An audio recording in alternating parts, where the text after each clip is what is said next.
The storm had stopped as suddenly as it had started.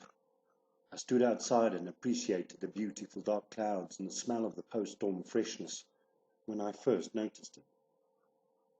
The spirit of wisdom rose up from a steaming puddle and noticed I was awestruck. "Not many appreciate it," he said quietly. "Most try and avoid it by living in cities, or try drowning it by turning up the television or music. It's the most beautiful thing ever," I whispered.